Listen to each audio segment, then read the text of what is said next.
ஓம் சாந்தி 17/8/2024 காலை முரளி பாப்தாதா மதுபன். இனிமையான குழந்தைகளே, அழியக்கூடிய சரீரங்களின் மீது அன்பு செலுத்தாமல் அழிவற்ற தந்தையிடம் அன்பு வைத்தீர்கள் என்றால் அழுவதிலிருந்து விடுபட்டு விடுவீர்கள். கேள்வி: தவறான அன்பு எது மற்றும் அதனுடைய விளைவு என்னவாக இருக்கிறது? பதில்: அழியக்கூடிய சரீரங்களின் மீது பற்று வைப்பது தவறான அன்பாகும். யார் அழியக்கூடிய பொருட்களின் மீது பற்று வைக்கிறார்களோ அவர்கள் அழுகிறார்கள். தேக அபிமானத்தால் அழுகி வருகிறது. சத்தியுகத்தில் அனைவரும் ஆத்மா அபிமானிகளாக இருக்கிறார்கள். ஆகையினால் அழுவது என்ற விஷயமே இருப்பதில்லை. யார் அழுகிறார்களோ அவர்கள் இழக்கிறார்கள். அழிவற்ற குழந்தைகளுக்கு அழிவற்ற தந்தையின் படிப்பினை கிடைக்கிறது. ஆத்மா அபிமானிகளாக ஆனீர்கள் என்றால் அழுவதிலிருந்து விடுபட்டு விடுவீர்கள். ஓம் சாந்தி. ஆத்மாவும் அழிவற்றது, பாபாவும் அழிவற்றவர் என்பதை குழந்தைகள்தான் தெரிந்துள்ளார்கள்.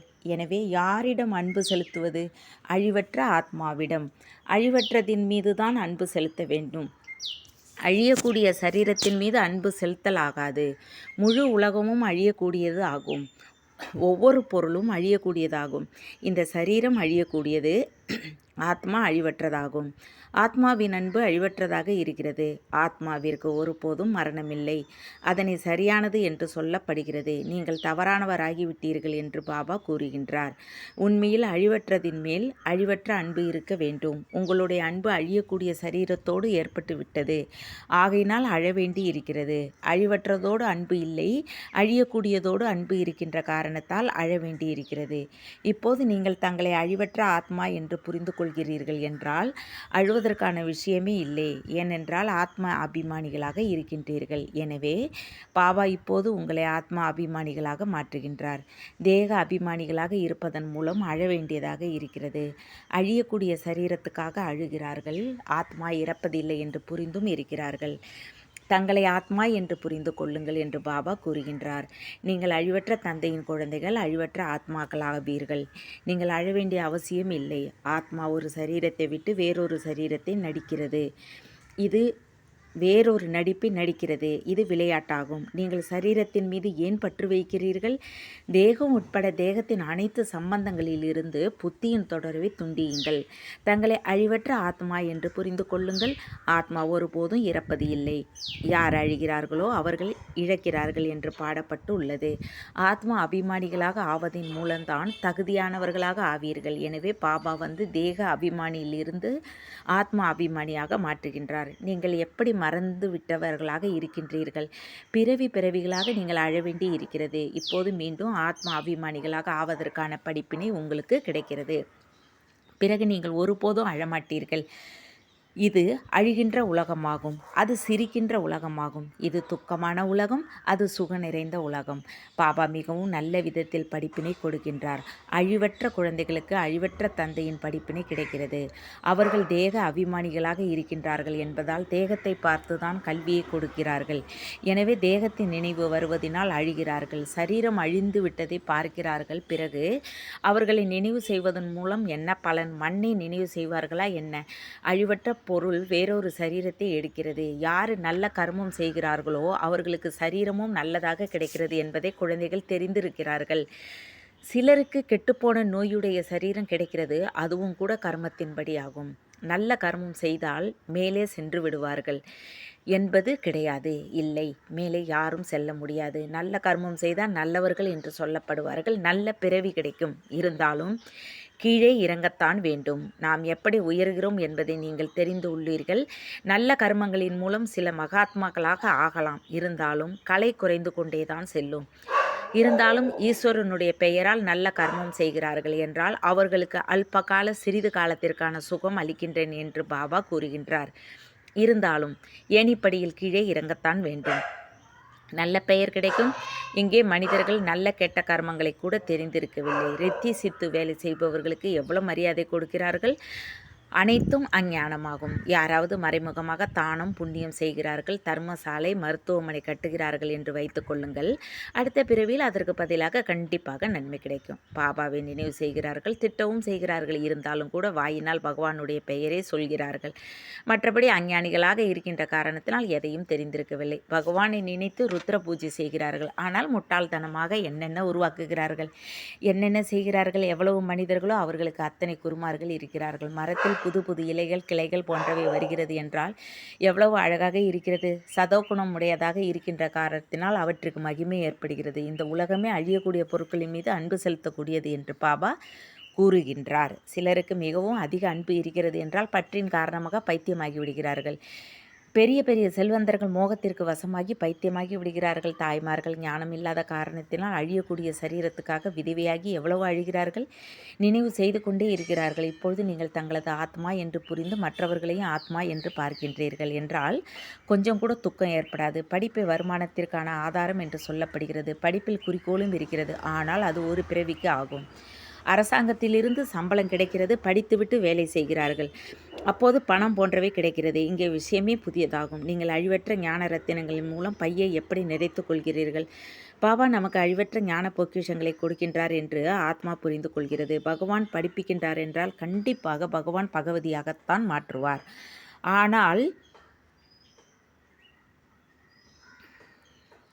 ஆனால் உண்மையில் இந்த லட்சுமி நாராயணனை பகவான் பகவதி என்று புரிந்து கொள்வது தவறாகும். ஐயோ, நாம் தேக அபிமானிகளாகி விடும்பொழுது நம்முடைய புத்தி எவ்வளவு தாழ்ந்ததாக ஆகிவிடுகிறது என்பதை இப்பொழுது குழந்தைகளாகி நீங்கள் தெரிந்துள்ளீர்கள். விலங்குகளுடைய புத்தியைப் போல் ஆகிவிடுகிறது. விலங்குகளுக்கு கூட நல்ல சேவை நடக்கிறது. மனிதர்களுக்கு ஒன்றுமே இல்லை. பந்தய குதிரைகளுக்கு எவ்வளோ கவனிப்பு நடக்கிறது. இங்கே உள்ள மனிதர்களுடைய நிலையை பாருங்கள் எப்படி இருக்கிறது. நாயை எவ்வளவு அன்போடு பராமரிக்கிறார்கள், முத்தமிடுகிறார்கள், தங்களோடு உறங்கவும் வைக்கிறார்கள். உலகத்தினுடைய நிலை எப்படியாகிவிட்டது என்று பாருங்கள். அங்கே சத்தியுகத்தில் இந்த வேலை நடப்பதில்லை. எனவே பாபா கூறுகின்றார், குழந்தைகளே, மாய ராவணன் உங்களை தவறானவர்களாக மாற்றிவிட்டான். நேர்மையற்ற ராஜ்யம் அல்லவா. மனிதர்கள் ஒழுக்கமற்றவர்கள் என்றால் முழு உலகமும் ஒழுக்கமற்றதாகி விடுகிறது. ஒழுக்கமான மற்றும் ஒழுக்கமற்ற உலகத்திற்கு எவ்வளவு வித்தியாசம் பாருங்கள். கலியுகத்தின் நிலை என்னவாக இருக்கிறது பாருங்கள். நான் சொர்க்கத்தை ஸ்தாபனை செய்து கொண்டிருக்கிறேன் என்றால் மாயையும் கூட தன்னுடைய சொர்க்கத்தை காட்டுகிறது, கவர்ச்சிக்கிறது. செயற்கையான செல்வம் எவ்வளவு இருக்கிறது. நாம் இங்கேயே சொர்க்கத்தில் அமர்ந்திருக்கிறோம் என்று புரிந்து கொள்கிறார்கள். சொர்க்கத்தில் இவ்வளவு உயர்ந்த 100 மாடி கட்டிடங்கள் இருக்குமா என்ன? எப்படியெல்லாம் கட்டிடங்களை அலங்கரிக்கின்றார்கள். அங்கே 2 மாடி கட்டிடம் கூட இருப்பதில்லை. மனிதர்களே மிக குறைவாகத்தான் இருக்கிறார்கள். இவ்வளவு நிலத்தை நீங்கள் என்ன செய்வீர்கள்? இங்கே நிலத்தினால் எவ்வளவு சண்டை நடக்கிறது. அங்கே நிலம் அனைத்தும் உங்களுடையதாக இருக்கிறது. எவ்வளவு இரவு பகலுக்குள்ளான வித்தியாசம். அங்கு அவர் லௌக்கிக தந்தையாக இருக்கின்றார். அங்கு இல்லை, அவர் லௌகிக தந்தையாக இருக்கிறார். இவர் பரலௌகிக தந்தையாக இருக்கிறார். பரலௌகிக தந்தை குழந்தைகளுக்கு என்னதான் கொடுப்பதில்லை.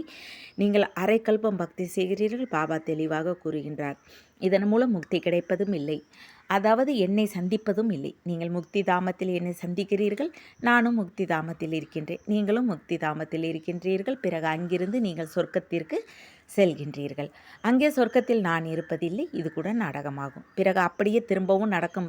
பிறகு இந்த ஞானம் மறைந்து போகும், மறந்தும் போகும். எதுவரை சங்கமயுகம் வரவில்லையோ அதுவரை கீதை ஞானம் எப்படி இருக்க முடியும்?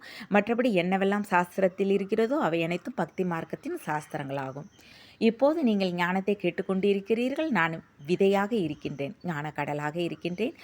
உங்களை எதையும் செய்ய விடுவதில்லை. காலில் விழக்கூட விடுவதில்லை. யாருடைய காலில் விழுவீர்கள்? சிவபாபாவிற்கு கால்கள் கிடையாது. இது பிரம்மாவின் காலில் விழுவதாகிவிடும். நான் உங்களுடைய அடிமையாகி விடுவேன். அவரை நிராகாரி, அகங்காரி என்று சொல்லப்படுகிறது. அதுவும் அவர் கர்மத்தில் எப்போது வருகிறாரோ அப்போது நிரகங்காரி என்று சொல்லப்படுவார். பாபா உங்களுக்கு அளவற்ற ஞானத்தை கொடுக்கின்றார். இது அழிவற்ற ஞான ரத்தினங்களின் தானம். பிறகு யார் எவ்வளவு எடுத்துக்கொள்கிறார்களோ அது அவர்களை பொறுத்தது. அழிவற்ற ஞான ரத்தினங்களை பெற்றுக்கொண்டு பிறகு மற்றவர்களுக்கு தானம் செய்து கொண்டே செல்லுங்கள். ஒவ்வொரு ரத்தினமும் லட்சக்கணக்கான ரூபாய்க்கு ஒப்பானது என்று இந்த ஞான ரத்தினங்களை பற்றி தான் சொல்லப்படுகிறது. ஒவ்வொரு அடியிலும் பல மடங்கு கொடுக்கக்கூடியவர் ஒரு பாபாவே ஆவார். சேவையின் மீது மிகுந்த கவனம் வேண்டும். நினைவு யாத்திரை தான் உங்களுடைய முன்னேற்றம். அதன் மூலம் நீங்கள் அமரர்கள் ஆகி விடுகிறீர்கள். அங்கே இறப்பதனுடைய கவலையெல்லாம் இருப்பதே இல்லை. ஒரு சரீரத்தை விட்டோ மற்றொன்றை எடுத்தோ, அவ்வளவுதான். மோகத்தை வென்ற ராஜாவின் கதையை கேட்டிருப்பீர்கள். பாபா வந்து இவற்றை புரிய வைக்கின்றார். இப்பொழுது பாபா உங்களை அப்படி மாற்றுகின்றார். இப்போதைய விஷயமே ஆகும். ரக்ஷாபந்தனம் பண்டிகை கூட கொண்டாடுகிறார்கள். இது எப்போதைய அடையாளம்? தூய்மையாகுங்கள் என்று பகவான் எப்போது சொன்னார்? புதிய உலகம் எப்போது பழைய உலகமாக எப்போது ஆகிறது என்று இந்த மனிதர்களுக்கு என்ன தெரியும்? இது கூட யாருக்கும் தெரியாது. இப்போது கலியுகமாக இருக்கிறது என்று மட்டும் சொல்கிறார்கள். சத்தியுகம் இருந்தது, இப்போது இல்லை. மறுபிறவியை கூட ஏற்றுக்கொள்கிறார்கள். 84 லட்சம் என்று சொல்லிவிடுகிறார்கள் என்றால் கண்டிப்பாக மறுபிறவியாகிவிட்டது அல்லவா? அனைவரும் நிராகார தந்தையை நினைவு செய்கிறார்கள். அவர் அனைத்து ஆத்மாக்களுக்கும் தந்தை ஆவார். அவர்தான் வந்து புரிய வைக்கின்றார். தேகதாரி தந்தை நிறைய பேர் இருக்கிறார்கள். விலங்குகள் கூட தன்னுடைய குழந்தைகளுக்கு தந்தையாகும். அவற்றை விலங்குகளின் தந்தை என்று சொல்ல மாட்டார்கள். சத்தியுகத்தில் எந்த குப்பைகளும் இருப்பதில்லை. மனிதர்கள் எப்படியோ அப்படி உபயோக பொருட்களும் இருக்கிறது. அங்கே பறவைகள் போன்றவைகளும் மிகவும் அழகானதாக இருக்கிறது. அனைத்தும் நல்ல நல்ல பொருட்களாக இருக்கும். அங்கே பழங்கள் எவ்வளவு இனிமையானதாக பெரியதாக இருக்கிறது. பிறகு அனைத்தும் எங்கே சென்று விடுகிறது? இனிமை போய் கசப்பு வந்து விடுகிறது. மூன்றாம் தரமாக ஆகிவிடுகிறீர்கள் எனும்போது பொருட்களும் மூன்றாம் தரமாகி விடுகிறது. சத்தியுகம் முதல் தரமானதாக இருக்கிறது என்றால் அனைத்து பொருட்களும் முதல் தரமானதாக கிடைக்கிறது. கலியுகத்தில் மூன்றாம் தரமாக கிடைக்கிறது. அனைத்து பொருட்களும் சதோ ரஜோ தமோ நிலைகளை கடந்து செல்கிறது. இங்கே எந்த மகிழ்ச்சியும் இல்லை. ஆத்மாவும் தமோ பிரதானம் எனும் பொழுது சரீரமும் தமோ பிரதானமாக இருக்கிறது. இப்போது குழந்தைகளாகிய உங்களுக்கு ஞானம் இருக்கிறது. அது எங்கே, இது எங்கே? இரவு பகலுக்கும் உள்ளான வித்தியாசம் இருக்கிறது. பாபா உங்களை எவ்வளவு உயர்ந்தவர்களாக மாற்றுகின்றார். எந்த அளவுக்கு நினைவு செய்வீர்களோ அந்த அளவுக்கு ஆரோக்கியம், செல்வம் இரண்டும் கிடைத்துவிடும். வேறு என்ன வேண்டும்? இரண்டில் ஒன்று இல்லை என்றாலும் மகிழ்ச்சி இருக்காது. ஆரோக்கியம் இருக்கிறது, செல்வம் இல்லை என்று வைத்துக் கொள்ளுங்கள். அது எந்த வேலைக்கு உதவும்? பணம் இருந்தால் உலகத்தை சுற்றி வாருங்கள் என்றும் பாடுகிறார்கள் அல்லவா? பாரதம் தங்கக்குருவியாக இருந்தது என்று குழந்தைகள் புரிந்து கொள்கிறார்கள். இப்போது தங்கம் எங்கே இருக்கிறது? தங்கம், வெள்ளி, தாமிரம் கூட சென்று விட்டது. இப்போது காகிதமே காகிதமாகும். காகிதம் தண்ணீரில் அடித்து சென்று விட்டால் பணம் எங்கிருந்து கிடைக்கும்? தங்கம் எடை மிக்கது, அது அங்கேயே இருக்கிறது. நெருப்பு கூட தங்கத்தை எரிக்க முடியாது. எனவே இங்கே அனைத்தும் துக்கத்தின் விஷயங்களாகும். அங்கே இந்த விஷயங்கள் எல்லாம் இருப்பதில்லை. இங்கே இந்த சமயத்தில் அளவற்ற துக்கம் இருக்கிறது. எப்போது அளவற்ற துக்கம் இருக்கிறதோ அப்போதுதான் பாபா வருகின்றார். பிறகு நாளை அளவற்ற சுகம் இருக்கும். பாபா கல்பமாக படிப்பிக்கின்றார். இது என்ன புது விஷயமா என்ன? குஷியாக இருக்க வேண்டும். குஷியோ குஷி. இது கடைசியில் ஏற்படக்கூடிய விஷயமாகும். அதீந்திரிய சுகத்தை கோபியரிடம் கேளுங்கள். கடைசியில் தான் நீங்கள் மிகவும் நன்றாக புரிந்து கொள்வீர்கள். எதற்கு உண்மையான அமைதி என்று சொல்லப்படுகிறது என்பதை பாபா தான் கூறுகின்றார். நீங்கள் பாபாவிடமிருந்து அமைதியின் ஆஸ்தியை அடைகின்றீர்கள். அவரை அனைவரும் நினைவு செய்கிறார்கள். பாபா அமைதி கடலாவார். தன்னிடம் யார் வர முடியும் என்பதை பாபா புரிய வைக்கின்றார்.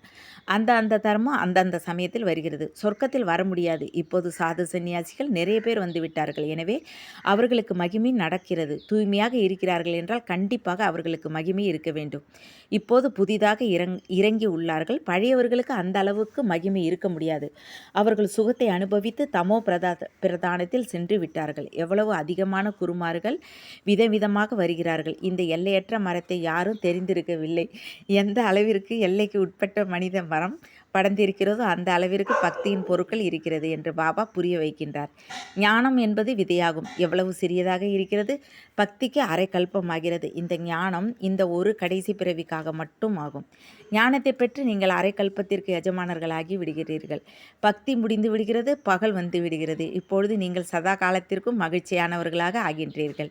இதை ஈஸ்வரனின் அழிவற்ற லாட்ரி என்று சொல்லப்படுகிறது. அதற்காக முயற்சி செய்ய வேண்டி இருக்கிறது. ஈஸ்வரனுடைய லாட்ரிக்கும் அசுர லாட்ரிக்கும் எவ்வளவு வித்தியாசம் இருக்கிறது. நல்லது. இனிமேலும் இனிமையான காணாமல் போய் கண்டெடுக்கப்பட்ட செல்ல குழந்தைகளுக்கு தாயும் தந்தையுமான பாப் தாதாவின் அன்பு நினைவுகளும் காலை வணக்கமும். ஆன்மீக குழந்தைகளுக்கு ஆன்மீக தந்தை நமஸ்காரம். ஆன்மீக தந்தைக்கு ஆன்மீக குழந்தைகளின் அன்பு நினைவுகள் மற்றும் நமஸ்தே. தாரணைக்கான முக்கிய சாரம் 1. உங்களுடைய நினைவின் ஒவ்வொரு அடியிலும் பல மடங்கு பலன் இருக்கிறது. இதன் மூலமே அமர பதவியை அடைய முடியும்.